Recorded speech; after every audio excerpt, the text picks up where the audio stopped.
రియల్‌గా దేవుడు మన మనసు విప్పి చెప్పుకొని వేడుకుంటే మనకి పరిష్కారం చూపిస్తాడు. నా పెళ్లి కాకముందు మేము మిడిల్ క్లాస్‌లో లాస్ట్ స్టేజ్. నేను ఇంటర్మీడియేట్ చదివాను. చిన్న జాబ్ చేసేదాన్ని. కష్టాల్లో ఉన్న వాళ్ళని లోకం వెక్కిరిస్తూ దెప్పి పొడుస్తూ ఉంటుంది కదా! నేను అలాగే నన్ను అలాగే అమ్మ, నాన్న చూస్తుండగానే వేసేవాళ్ళు. ఇది అందంగా ఉంది. ఎవడితోనో వెళ్ళిపోతుంది. పేరెంట్స్ సంబంధం చూసి పెళ్లి చేసే స్థితిలో లేరు కదా! అని దెప్పి పొడిచేవాళ్ళు. చాలా ఏడ్చేదాన్ని. నాకు లేని ఆలోచనలు నాపై నిండుగా పెట్టి నన్ను బాధ పెట్టేవారు. ఒక శుక్రవారం నాడు ఏడ్చుకుంటూ పూజ చేసి మనసులో బాధ చెప్పుకున్నాను. నన్ను ఇలా ఏడిపిస్తున్నారు చుట్టుపక్కల ఉన్న వాళ్ళు. నువ్వేం చేయలేవా?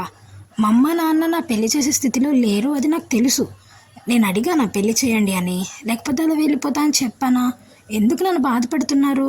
నేను పెళ్లి చేసుకోను. నా వల్ల నా వాళ్ళ కోసం ఇలాగే ఉంటాను. జాబ్ చేస్తూ నా వాళ్ళని పోషిస్తా అనుకున్నా. కనీసం అందరూ అంటుంటే నాకు ఒక జీవితం అనేది ఉంటే నన్ను చేసుకోబోయేవాడు ఎవరు? అతని ఫ్యామిలీ ఎవరు? అతని పేరేంటి? కనీసం కల్లో అయినా చూసి సంతోషిస్తాను. ధైర్యంగా ఉంటాను బాధపడకుండా. అతను వచ్చేదాకా ఎదురు చూస్తాను అనుకున్నాను. సండే ఎర్లీ మార్నింగ్ కళ్ళు కనిపించారు అందరూ. పెద్ద పెంకిటిల్లు, ముసలివాళ్ళు, వైఫ్ అండ్ హస్బెండ్ ఇద్దరు నిండు దంపతులు స్టోర్ రూమ్లో ఉన్నారు. చుట్టూరా సరుకులు బస్తాలు నిండుగా. అక్కడే నేను కొలిచే అమ్మవారి ఫోటో ఉంది. అది చూసి తీసుకొని ఈ ఫోటోలో అమ్మవారితో మాట్లాడుతున్నా.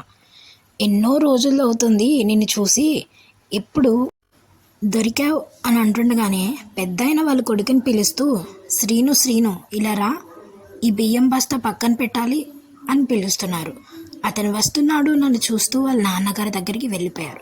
నలుపు రంగులో హైట్, బాగున్నాడు, ఫిట్ పర్సనాలిటీ, పెళ్ళికొడుకు గెటప్లో ఉన్నాడు.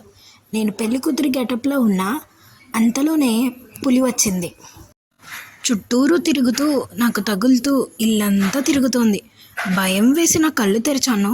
అంతే, కళ్ళ చెదిరింది. నెక్స్ట్ 2 monthsలో ఒక సంబంధం వచ్చింది. అచ్చంగా కళ్ళలో కనిపించినట్టుగానే ఉన్నాడు. Same to same, but name change. Venkatesh అతని పేరు. అమ్మ నాన్న ముసలి వాళ్ళు. 9th child in his family. He's the last kid.